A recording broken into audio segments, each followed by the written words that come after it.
Thanks for downloading this episode from Teachers Talk Radio.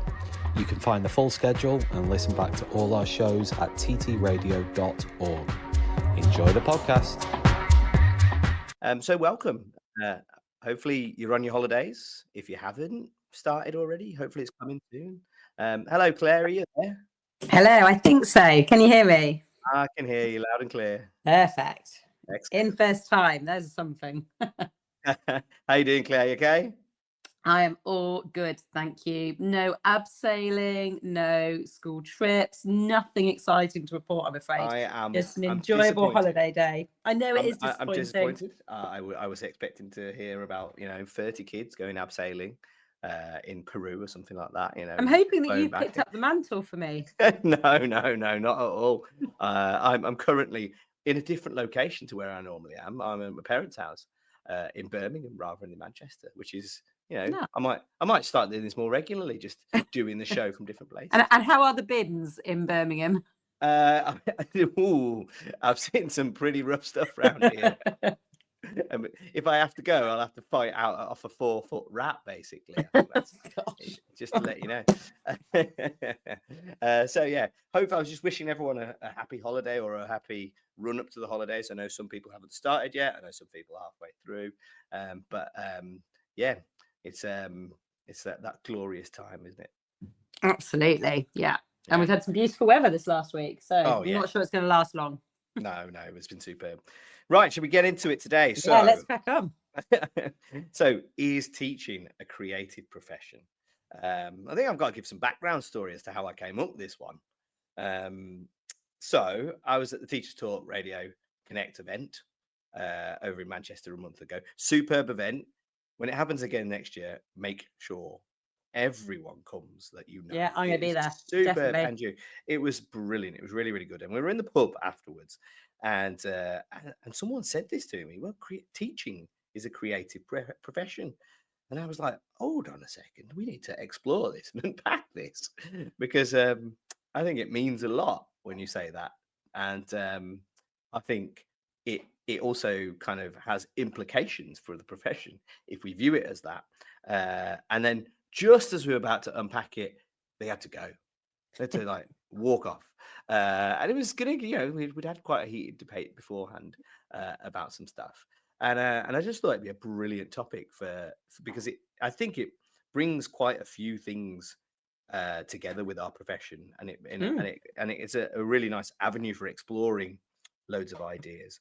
So yeah, I thought we'd do, I thought it'd be a great thing to talk to you about because also you work in primary, right? And and I wonder how much this will end up being a bit of a kind of primary second divide in terms of, but I guess I think we probably need to start kind of trying to define a little bit by what we mean by creative, right? Yeah. Because I wonder if from my head, what I jump to might be different to in your head what you jump to. In terms of what that looks like, and why my gut instinct is to go, you can't be an effective, and I'm going to use the word primary school teacher because that's all I really know, unless you have got a certain element of creativity inside you, and in terms of what that looks like. Now, that doesn't mean you have to be arty. It doesn't mean you have to be able to create the most wonderful displays that are kind of really creative. But I think in terms of your day-to-day practice, I would definitely,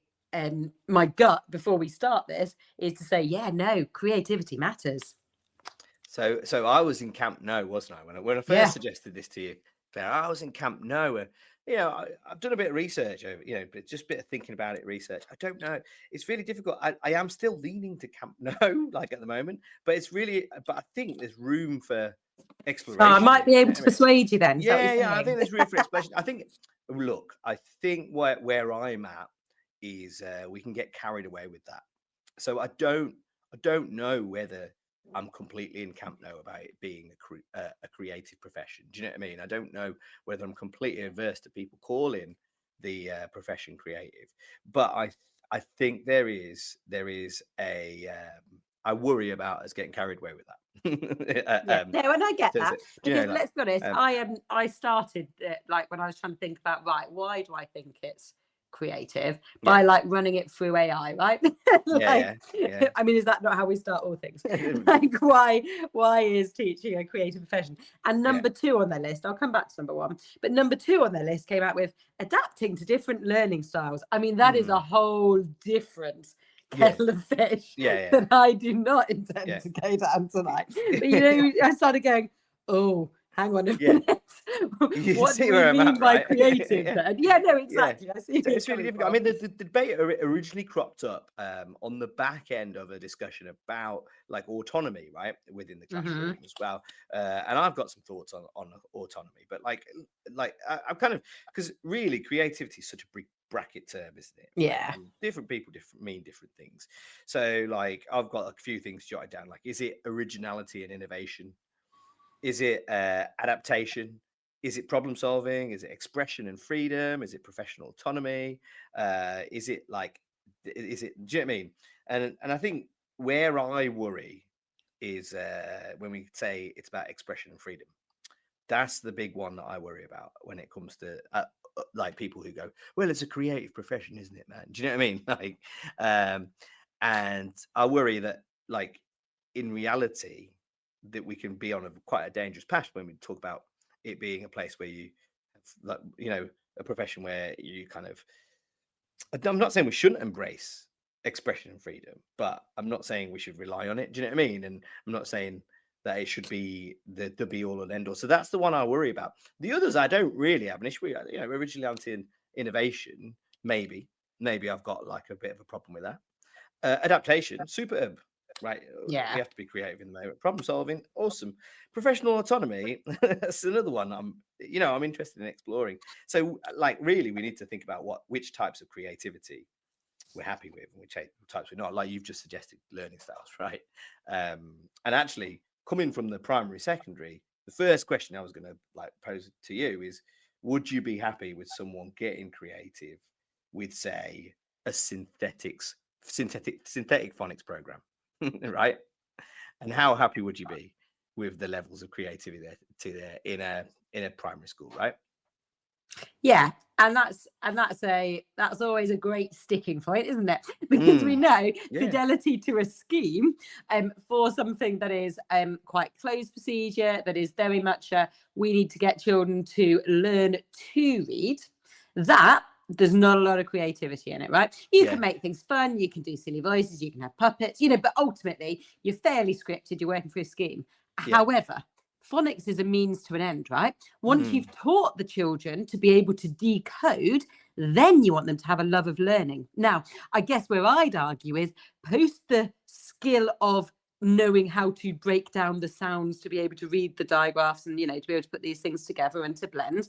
That's when the creativity kicks in. How you get children from, right, I now can decode these words and I now know that these words have meaning, to, oh my goodness, now I'm a reader. I absolutely adore reading because it opens the doorways to exploring things that I've got no way of accessing otherwise. That's for me where the creativity sits in. So actually what we do beyond phonics in terms of, call it guided reading, call it whatever you want to call it, in terms of how we teach reading beyond that, that's what matters. That's what we've got to get right. That's when we look for creativity in terms of how we teach in diversity through our reading curriculum, how we empowering children to see themselves in different ways and to learn about their history or their geography through their reading text. Do you hear what I'm saying? I guess that's me, where the interwoven disciplinaries come together in a way that I would say, when we get it right, and that's got to be meaningful, not forced. And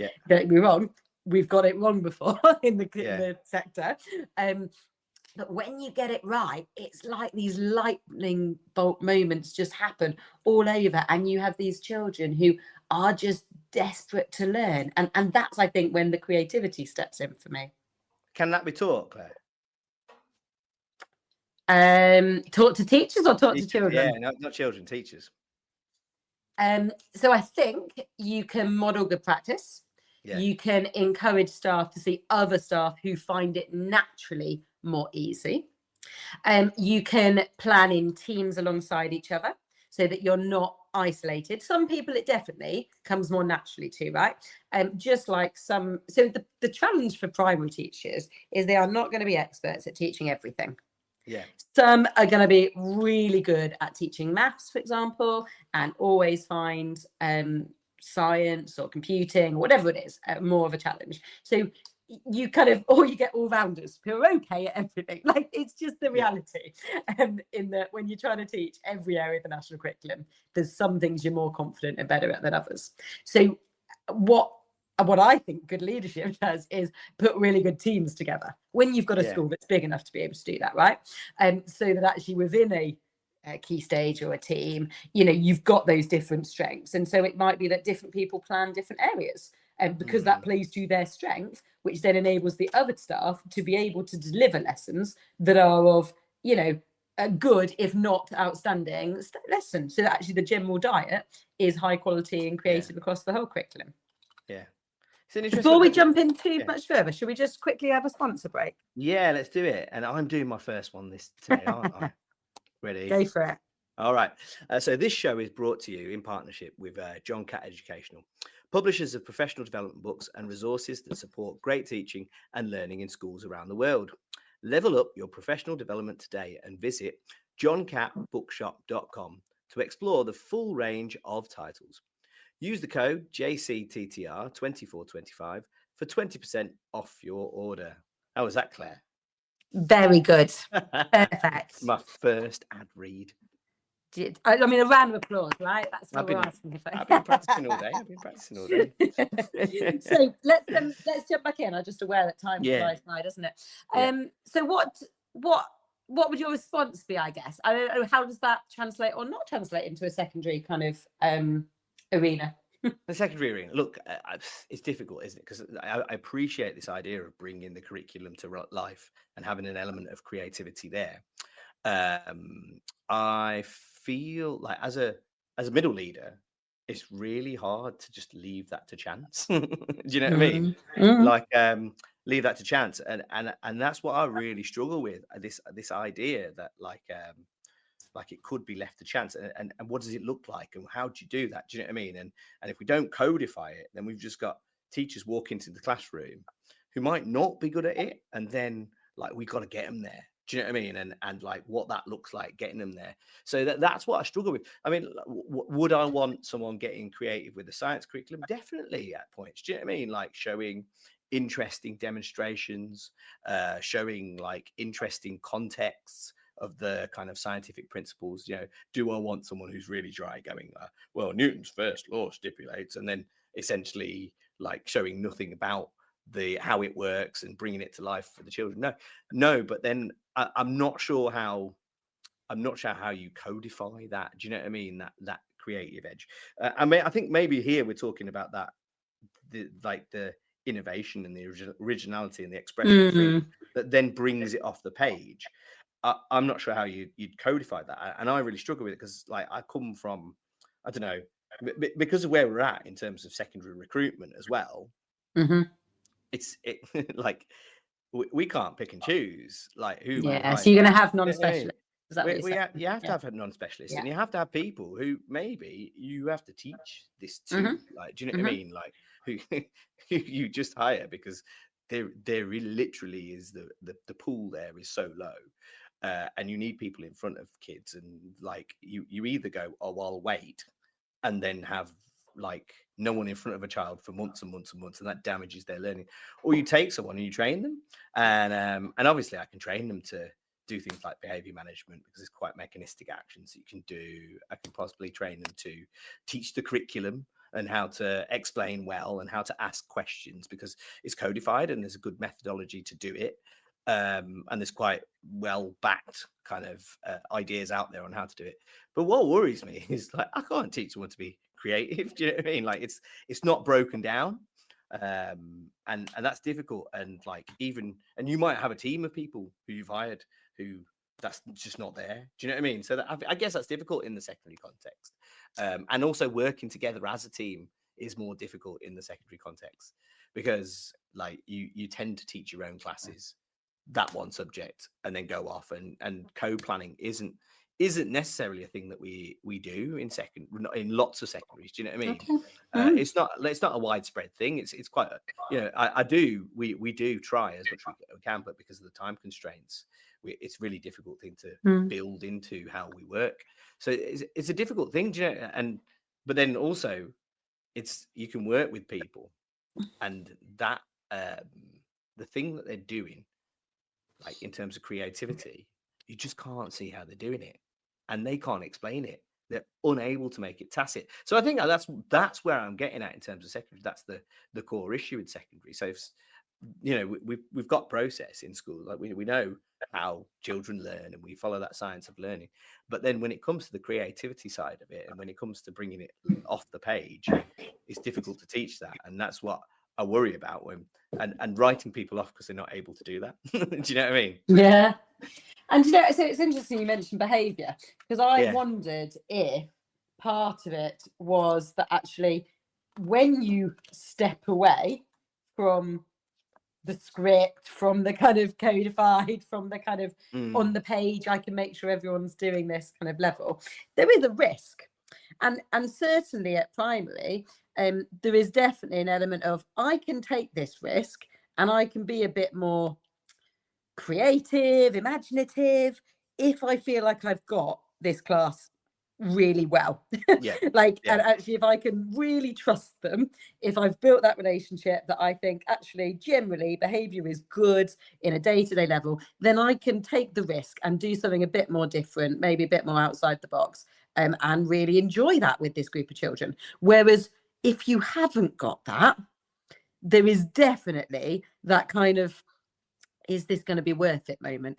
In terms of, I know that a safe lesson will definitely mean that learning takes place, whereas taking that risk. And so I've tried to come into the school and gone, do you know what, like good behavior isn't necessarily silent behavior.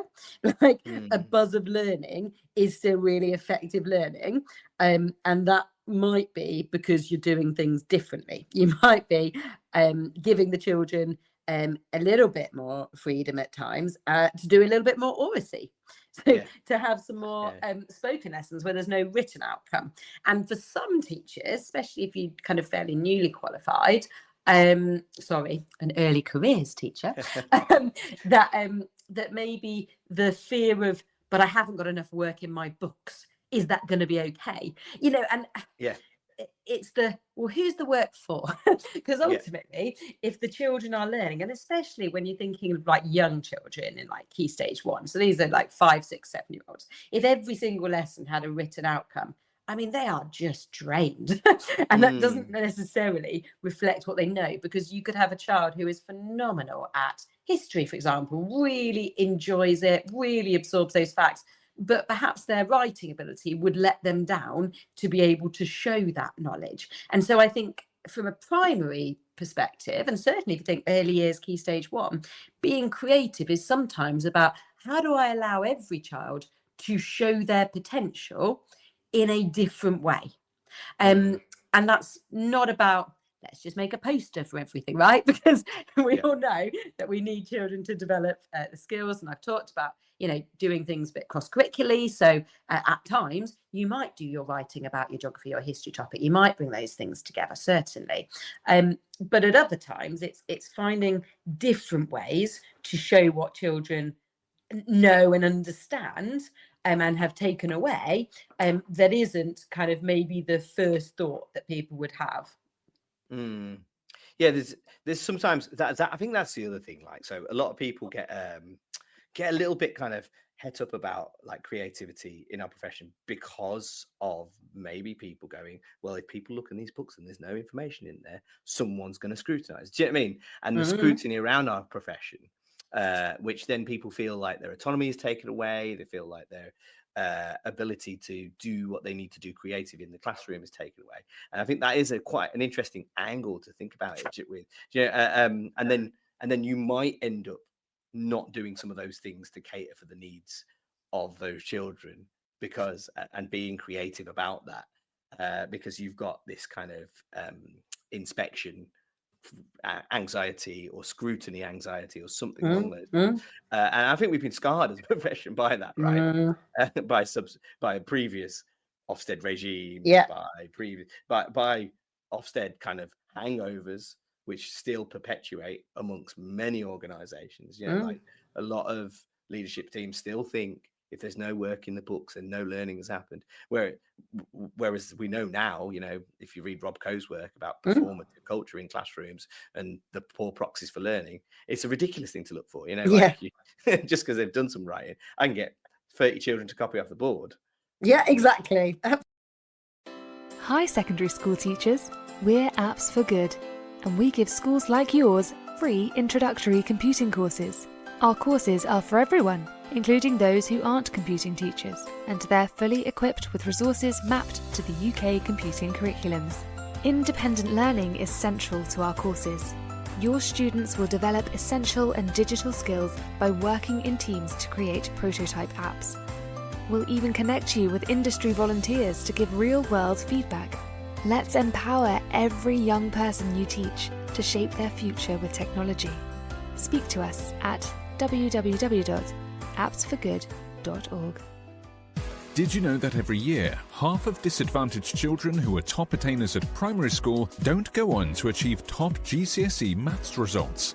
At Axiom Maths, we exist to change that. Our fully funded programme helps schools nurture young mathematicians through weekly face-to-face maths circles, where pupils tackle challenging and exciting problems outside the national curriculum.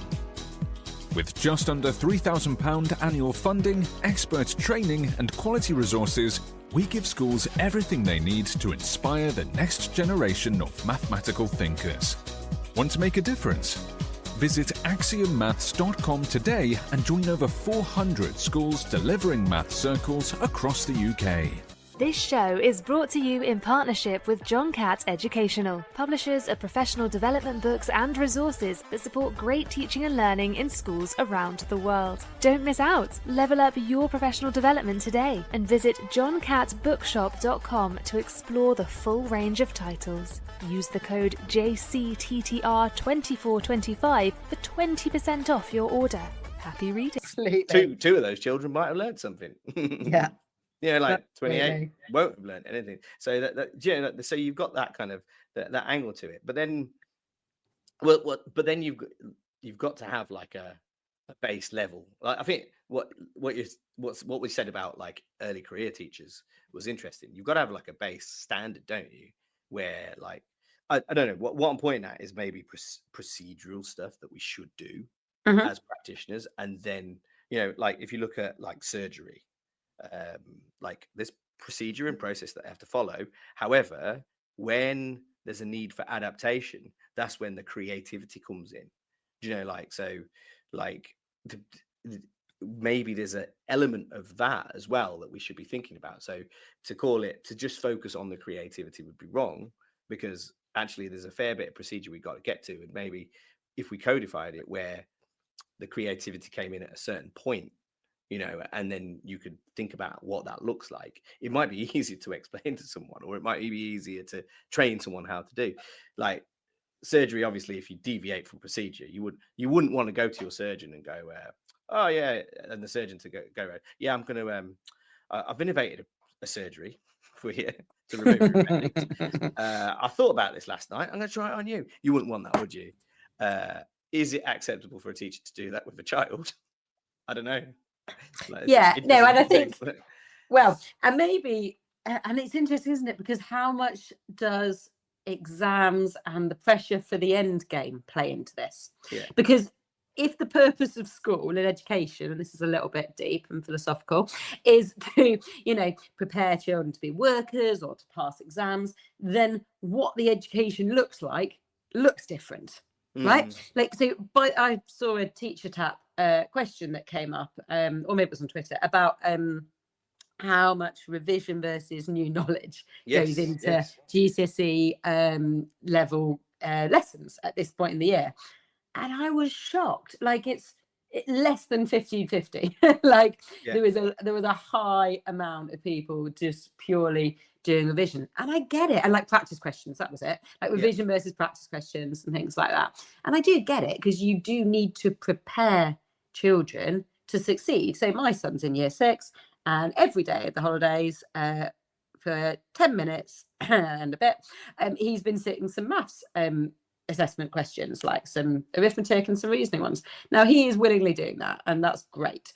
And he's doing that because he doesn't want to lose that quick recall element, and he wants to do his best in his stats, you know, and that's a great attitude to have. But if SATs didn't exist, would he spend his holiday remembering and reminding himself how to, today it was calculating averages and means for various falsified pieces of data, right? That he's unlikely to have to do mentally at any point in his future life again. But, you know, we crack on, we learn how to do these things, because it's preparing him for that end goal. Now, there was no creativity. There was no real excitement other than when he looked at a pie chart and went, oh, I know how to do this, which was great. Or when he decides, oh, yes, I do want to simplify this fraction, which I'll be honest, is unheard of for my child a few years ago. So I should be celebrating. But I guess what I'm saying is, does that take some of the creativity away from it? Because in early years, in Key Stage 1, we can be really quite play-based and quite exciting in the way that we approach things and do things, because we haven't got this pressure. Like, we will assess them and we will put a level on them at the end of it, but it doesn't really mean anything, certainly not to them. It just shows, are they kind of on track? Are they still doing well? Are they developing well? Yeah. I mean, it's interesting, isn't it? Because it's still developing like biologically primary skills, and that's the way I kind of think about it. Do you know what I mean? Like the kind of there's still interpersonal skills that you're trying to develop at that stage, and you're trying to kind of develop simple comprehension, and there's still areas of the brain which are still undeveloped. You know, I'm watching my daughter go through it at the moment, right? And so I can understand why you might have like that play-based kind of learning there, because to a certain extent, those biologically primary skills are sometimes best acquired through that. Do you know what I mean? And then that kind of that free flow kind of environment. As we get further up to secondary, look, let's go back to your son revising for SATs, right? Was there a point in the lesson on fractions in where did he learn that? Year 5 or year 6? Oh, he'd been doing fractions for since year 4 probably. Yeah, in year 4, was there a point in any of those lessons if your son then forgets it the remainder of his living life? Like, do you know what I mean? So so if your son has not remembered fractions, well then, like the learning we've essentially just like, and that's it. And obviously the SAT he's revising for a purpose, which is the SAT. But then if he was to do SATs and never remembered fractions after that, that would also be terrible, wouldn't it? Well, it's interesting though, isn't it? Because this is going on a slightly tangent of the kind of, there was I'm sure I saw part of the curriculum review that's come out is about just how much of Key Stage 3 repeats Key Stage 2 content. And how many children in kind of year 7, especially, maybe into year 8 as well, just get turned off or bored because actually the content is pitched, I'm going to say too low. That's my primary head speaking, you know, in terms of they don't realise to what depth and level we're getting children to be able to reach by the end of year 6 in some of these things. And I think maths is probably a really good example. And I get that it's so hard in secondary because you've got all these children coming from all these different primaries, all with different gaps, all with different areas of strength. And you need to find a way to cover and fill all of them whilst not losing that momentum for it. But it does feel like an area where we could be doing better as a sector from a kind of transition perspective, so that children aren't feeling that way, and that I don't know. It's interesting. So if like what I'm getting at is if maybe there's certain mechanistic things, like your son's doing something which is like essentially mechanistic in learning process, right? Which is why it's not creative, it's not original, it doesn't feel creative. Like we're using processes because look, there's a lot of I'm in the Sweller camp, right, where if you read his paper, learners are quite similar in their learning, with obviously with caveats and variations and stuff like that. But you know, MRI scans show various regions of the brain activating when learning, and they're similar from person to person to person. The process of like assimilating things into working memory, then going into long-term memory, and you know, and overutilization and all that's quite mechanistic. Do you know what I mean? And then and so I guess what I'm trying to get at is, if there's an overemphasis on us being creative and bringing stuff off the page, could we neglect that and then come to the position, like I said, is it acceptable for your son in year 8 to be asked a question about fractions and not remember it ever? Do you know what I mean? Like, and not remember it, like the lesson that never happened, or like, is that acceptable? Like, has learning actually happened there? At which point, like, is it that teacher, obviously, if yes, then that teacher has to do the lesson again, and we do the fractions lesson again, and someone who's done a fractions lesson 3 times in their learning, do you know what I mean? And but I guess where I'm coming from, is there a difference between I can learn it because I can answer all your SATs questions, I know it and I can apply it when you give me a real life context, and maybe that's the difference in my head between for something to get into that long-term memory and be meaningful, sometimes needs a bit of creativity, you know, kind of. So we talk a lot certainly in maths in primary, about going from the abstract to the concrete, or the, you know, vice versa. So effectively breaking things down into small enough steps so that children can really understand the abstract, so it becomes memorable. And sometimes that's where the creativity has to come in, because actually you can work through all the white rays worksheets in the world, and for some children they're still looking at you like you've got 3 heads, and you go, it's okay, I just need to find a way to break this down even more, to make this even smaller, to kind of really get you to understand what this means. And then it gets to a certain point in year 6 where you just go, and here's the method. Okay, children, and here's what you need to do. And if you see something that says mean, what I want you to do is add them all up and then divide them by how many there are. You know, and it becomes procedural, rather than kind of necessarily having an understanding of what we actually mean by average, or mean average. So I don't know. I think there's probably an argument for both. I think there's an argument for sometimes, and I think what you said about kind of adaptation probably comes into this. And sometimes we, as a profession, have got into this kind of primary, I'll speak from what I know, situation where we used to differentiate about 7 different ways, and we're now going, maybe that isn't quite the right way. And some of the adaptations that were for children with special educational needs or who couldn't access things, we're now starting to go, what if I allowed other children to access that? What if I did it? What if I stripped it back and went, you know, like a classic example is having visuals next to a glossary, right?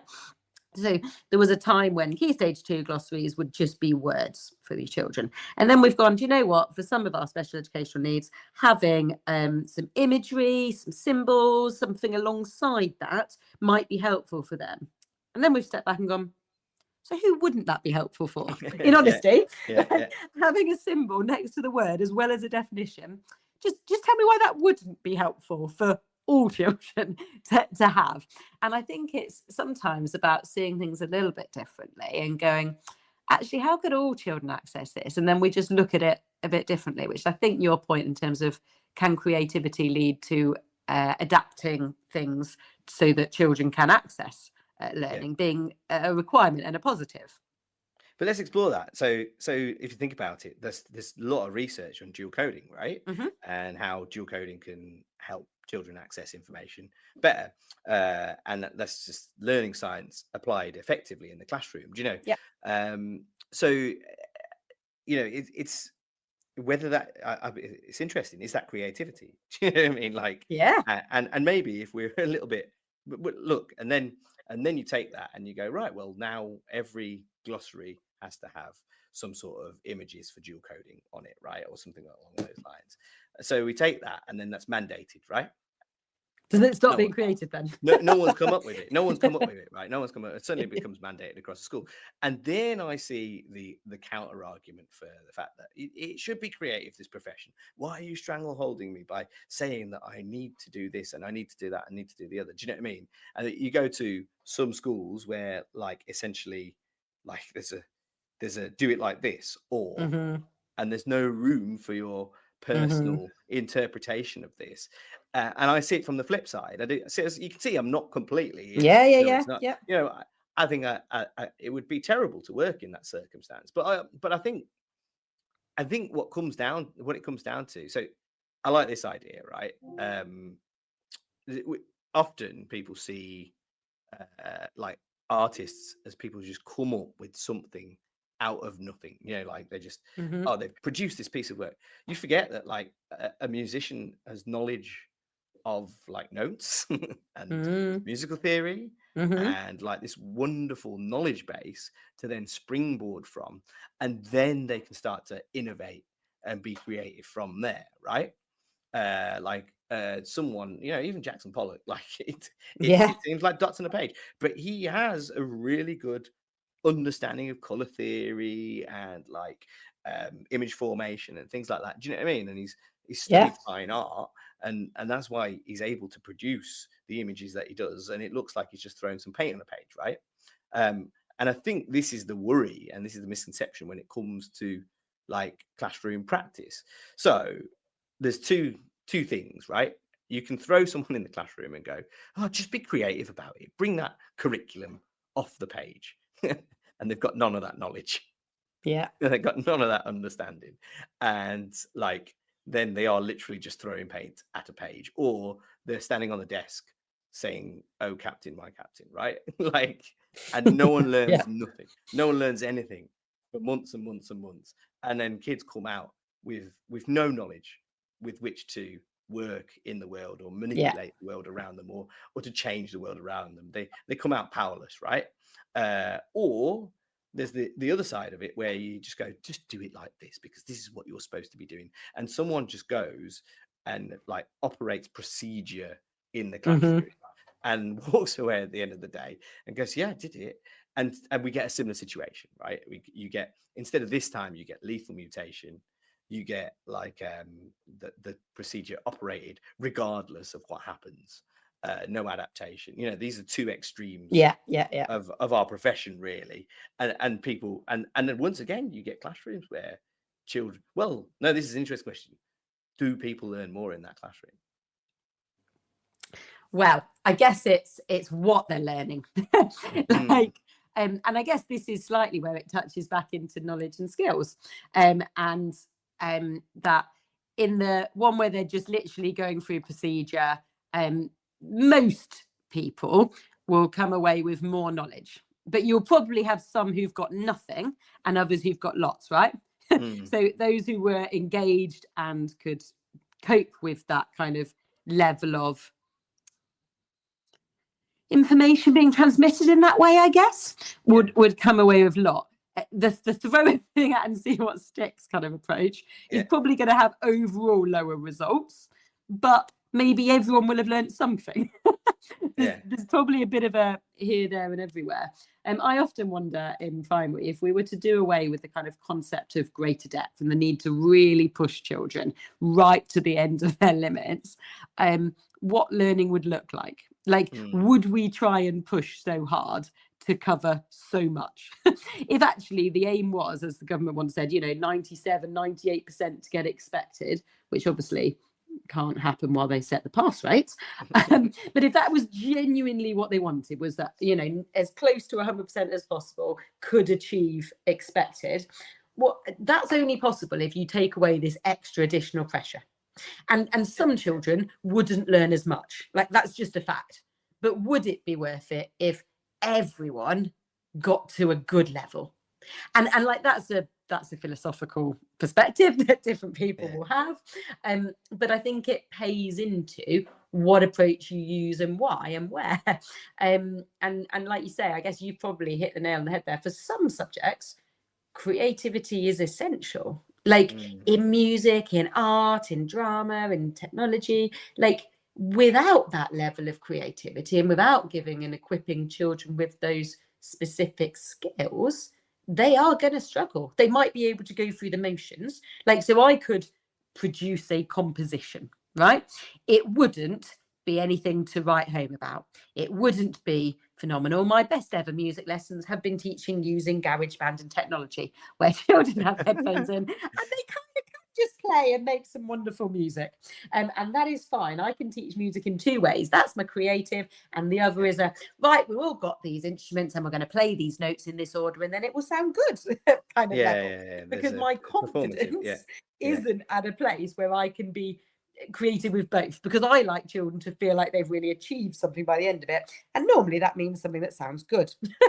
And so like it takes a skilled professional to be able to take the children with a total range of musical abilities and give them that creativity, and then just come alongside and push and gently steer towards things that when they all come together work really well. And I think it's that sense of, to be, a really skilled creative in some subjects really shows. And you can teach some of that, but some of it is probably experience as well. Yeah, experience has got a lot to do with it, hasn't it? But what worries me, like once again, I want it to be codified. I don't know why. Well, but I think maybe that's why you teach science, not music, right? No, but even in music, do you know what I mean? Like, it's really difficult because, like, I want a music teacher, obviously, but I don't see I struggle with that parallel. So music and science, there's awe in both of them, right? There's artistic awe in both of them. Absolutely. I don't really pit them on opposite sides of a coin, right? They're the two sides of the same coin, realistically. But there's so much knowledge that goes into being a good musician. Do you know what I mean? There's so much knowledge that goes into it. And I think that people underappreciate, because the performative aspect is like literally the performative aspect is taken at face value. And no one really sits and thinks, well, oh my God, that person's like practice for hours. They appreciate the each note, and they appreciate the timings, etc., etc., etc. And like, having studied a bit of music myself, I totally appreciate it. The more knowledge you have, the better it becomes. And I kind of want my teacher to be using a procedure with me, right? Because when I've not had a teacher who does that, it's really frustrating. It's really frustrating, when a teacher's like, oh, okay, today we're gonna do a bit of this, kids, and I can appreciate that. You need a bit of that every now and then. Do you know what I mean? You need a bit, but when it's all through that mechanism of like, we're just gonna do this today. Do you know what I mean? It's really frustrating as a learner to be in that position. Hi, secondary school teachers. We're Apps for Good, and we give schools like yours free introductory computing courses. Our courses are for everyone, including those who aren't computing teachers, and they're fully equipped with resources mapped to the UK computing curriculums. Independent learning is central to our courses. Your students will develop essential and digital skills by working in teams to create prototype apps. We'll even connect you with industry volunteers to give real-world feedback. Let's empower every young person you teach to shape their future with technology. Speak to us at www.appsforgood.org. Did you know that every year, half of disadvantaged children who are top attainers at primary school don't go on to achieve top GCSE maths results? At Axiom Maths, we exist to change that.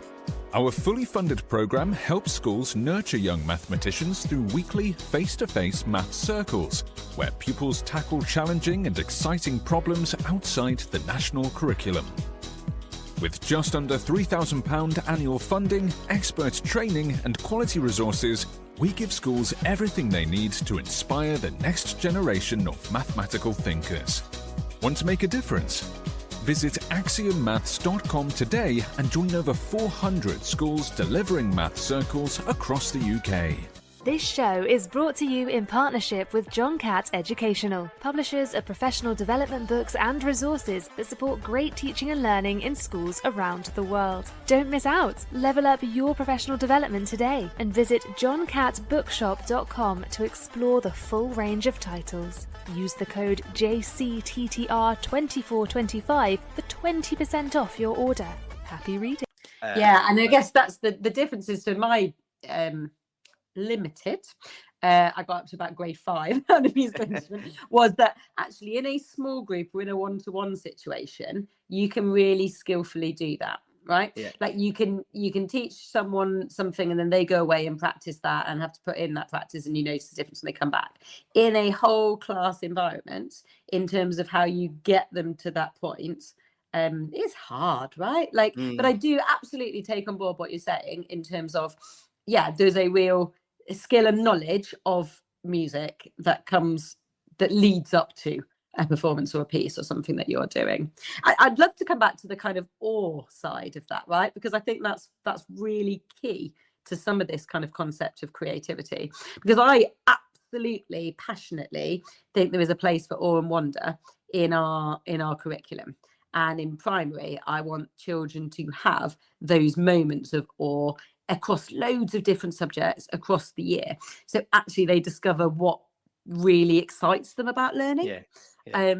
And I guess that for me is a little bit sometimes where staff's autonomy comes into this, because in primary, when you're teaching so many different things, there are certain areas that, you know, as an individual, you're really passionate about, right? So maybe it's the environment, and then that comes across whenever you're teaching science or geography or various things like that, that actually you can just, like, and I've seen it happen in classes where, you know, a teacher's really passionate, or even history. You know, we've got an incredible TA whose history knowledge is phenomenal, and you just see this person come to life whenever you give them that opportunity to kind of take a little bit of ownership of what's going on. And sometimes that's learning outside the classroom, or sometimes it is just the kind of day-to-day lessons, but you just see something that is really hard to teach, actually. That is really hard to capture, because it's kind of what makes them who they are, and that just comes across when they're in that environment.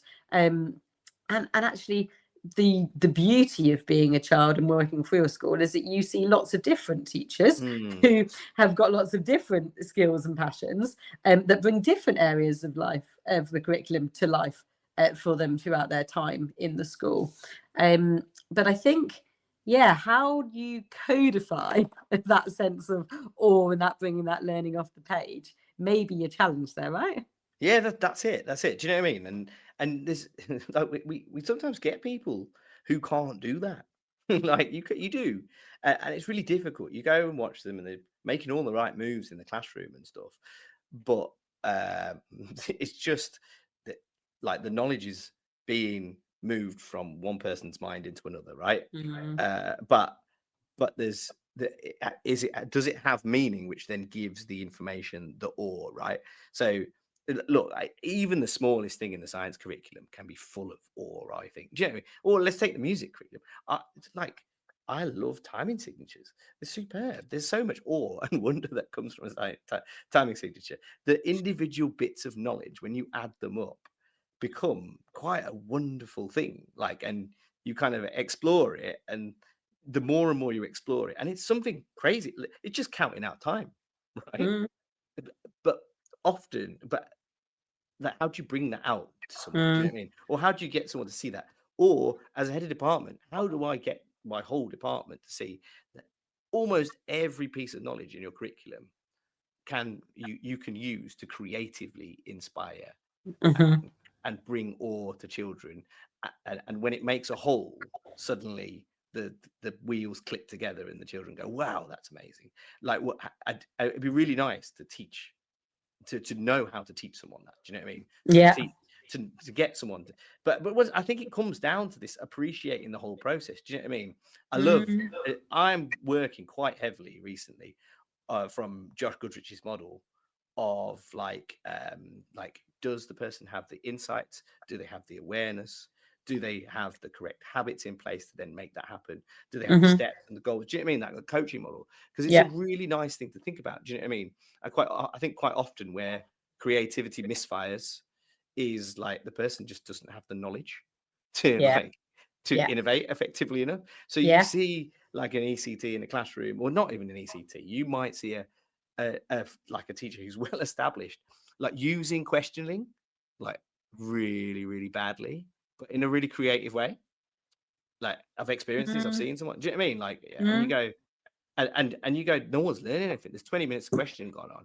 And like, they're being quite creative in their questioning. You know, they've been talking about this and they've been talking about that and this experience from like this child's life and blah, blah, blah. But the salient knowledge points haven't actually landed and the children walk away. Do you know what I mean? Like, so there's someone who's being quite creative in the classroom, and then like, but the insight isn't there with the creativity, which means that in the end, the learning, the one, it's what we came down from the start of the first point, right? If you walk away and you can't remember that, then what was the point? Like, it's 20 minutes of a child's life wasted. And if you do that 20 minutes 5 times a week, we're onto a high cost here and then you multiply that by 28 children. Do you know what I mean? So that's really what I'm getting at when it comes to, and so like there's two things that we're thinking about here, isn't there? It's like how do you codify creativity, and does that, and how do you get people to have enough insight to be creative in the correct ways? Because this is what I'm saying, really, like the artist doesn't just pick up a brush. Well, not many artists just pick a brush and make like a timeless piece of art. Generally what they do is they study and they iterate and they learn their craft, and do you know what I mean? Like a glass blower doesn't just make this wonderful piece of glass and it's amazing and beautiful, and then like there's years and years of study that goes into it and an understanding of how the material works, and I think creativity in our profession must stem from really, really good insights into how learning happens before we move on. Yeah, no, I don't disagree. I think it's interesting because you talk about Josh Goodrich and all the kind of responsive coaching is really interesting, right? Because sometimes I think people think that's about removing autonomy, like, and I think partly because when you've got a weak teacher, that coaching model does turn into tell, really, because actually you don't get very far if you're struggling with someone to try and get them to elicit what they just don't know isn't going to be effective. But actually it's how you move someone into that kind of partial or strong perspective where you are asking those right questions and guiding them and then allowing them to kind of move their own knowledge forward, that ultimately should still hold on to that autonomy, but moving everyone together to a stronger place. Does that make sense? Like, so autonomy is great until people like fail. Do you know what I mean? Like, it's brilliant until you've got an ECT in a classroom who hasn't got a clue, and the class is doing badly week in, week out. And let's face it, that person's going to be more likely to leave the profession because they walk out on a Thursday afternoon going, "Did I have any impact today?" Do you know what I mean?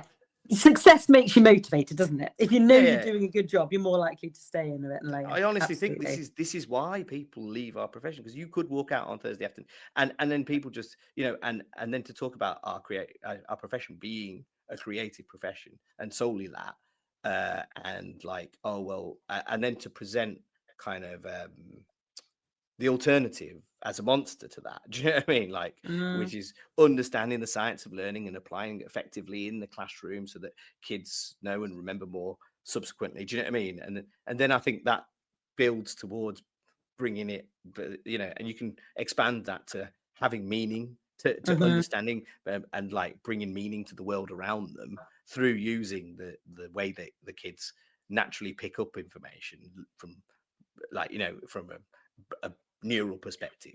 I think you can posit that as the beast that works against creativity, but I think it's the opposite.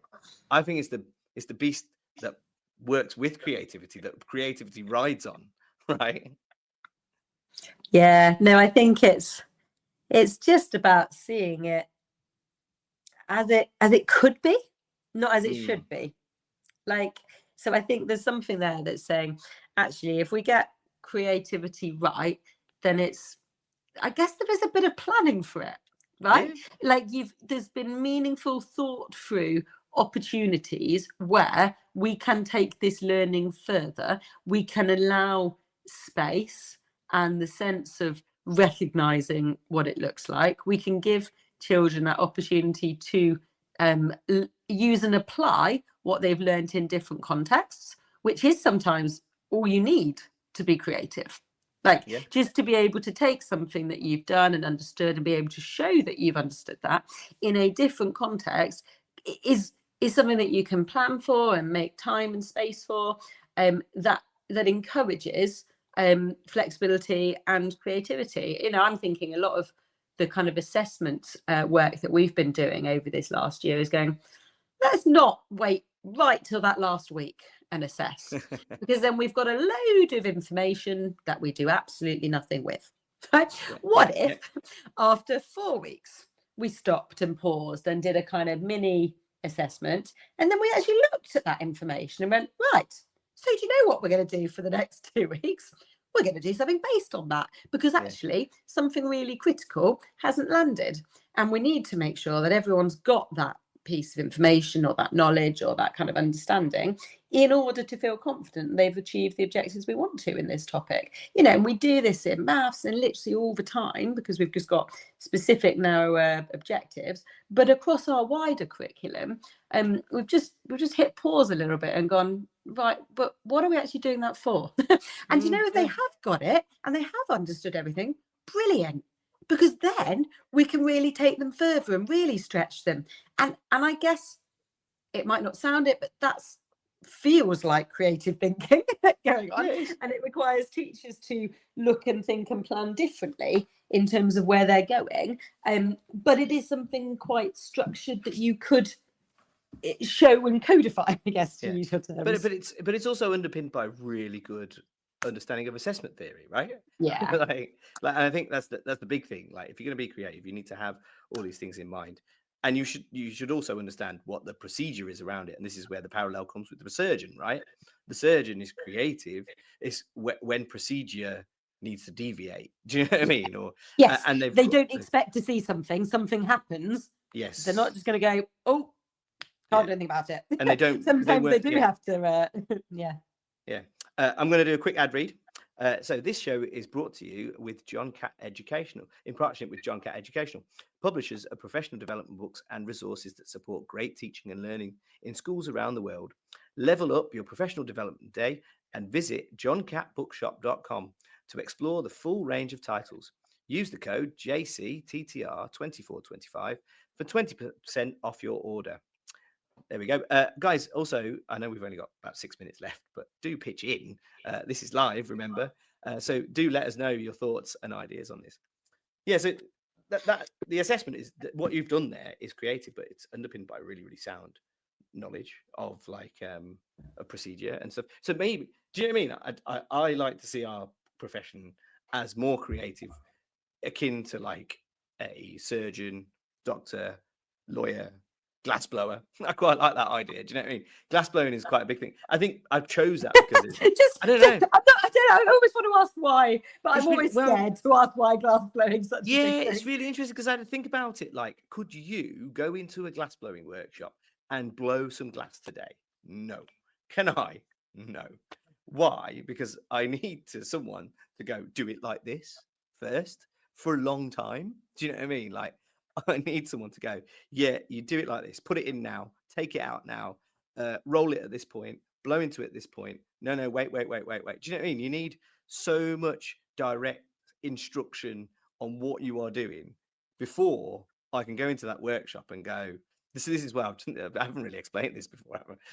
Before I can go, all right, well, I'm going to make a vase in the shape of a tulip. Do you know what I mean?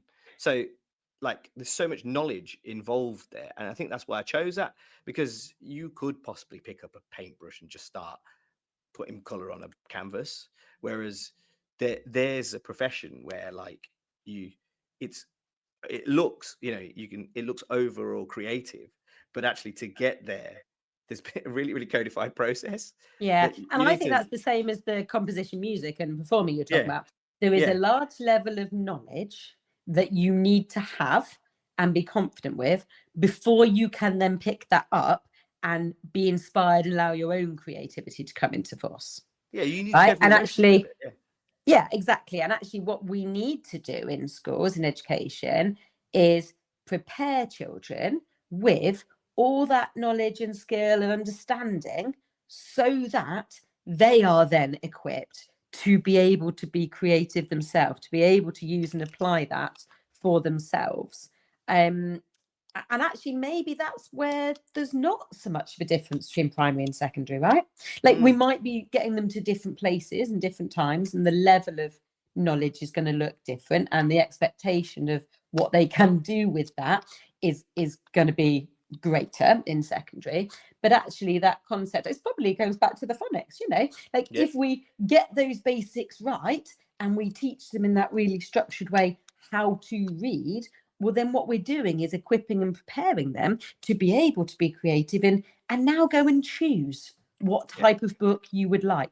You might choose just to read comics or newspapers or, or David Walliams. But if that's your choice, then that's what you are able to go and do. We're just providing you with the skills to be able to enable you to make those choices going forward. Sorry, my parents have got a house phone. Who has one of those now? Oh, that's impressive. I know, right? It's old school here. But I mean, look, also, like there's a specific way of doing fluency, of teaching. Do you know what I mean? There's some knowledge behind teaching fluency, behind teaching comprehension. Do you know what I mean? And there are some motions that a teacher has to go through before they can start to get a bit innovative and a little bit creative with how to teach that, right?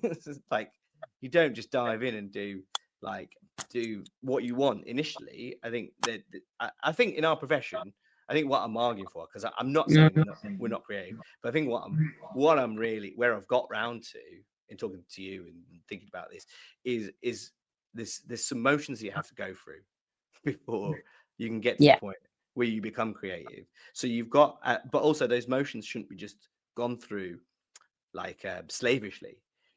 And just like without, they should be well thought out and planned for. And you should have the insight, like Josh Goodrich said. You should have the insight so that you're able to execute them effectively. So you're not just going through the motions. And then you have, like when you see an ECT, I've had the pleasure of mentoring like several ECTs, like quite a few ECTs over my time. And when you see an ECT take something and make it their own, you go, it's generally because but they start by going through the motions, don't they? Yeah. And absolutely. then it's generally they've just got like a brilliant insight into how children are learning. They've done they've done their work behind it. Do you know what I mean? And this is what I worry about when people say, "Oh, it's a creative profession." just let's get on with it. Do you know? Let's have the canvas and let's paint. It's a bit of a worry when people say that for me. Yeah, and I think that's probably the crux of it, is that actually creativity, yes, but creativity using the knowledge and skills that you've prepared children for so that they can be really effective in their own kind of creativity. Because actually, it hasn't just been a lesson one, let's crack on, because it's a bit like, I don't know if they were a thing in secondary. We used to start most topics with a what I know, what I want to know. And at the end of it, you'd come back and write what you discovered, right? Well, either they're going to write down everything they already know, which might be what you planned for, and then good luck and teaching them something new, or what they want to know, which isn't what you planned for. So we're not going to learn that either. It's just a kind of a slightly bizarre opportunity thing to do. Unless you do it well in advance, so you can then take all 30 of those children's perspectives into mind and plan specifically for it, which in reality is quite tricky. Never going to have to. We're going to have to wrap up there, Claire. Yeah, indeed. No, That's it's been great. This. Brilliant. Well, we're back on the usual scheduled timing, I think, next month, aren't we? I think we should be. So join us next month. I think that'll be, let me just double check. Will it be 13th? Yes, it'll be the 13th. No, 13th. Yeah. Of May? April, isn't it? Yeah. Wednesday, hang on. Wednesday, the 14th of May. Wednesday, the 14th. I apologise. So join us at 8 p.m. on Wednesday, the 14th of May, in our usual slot, for another exciting and inspiring show.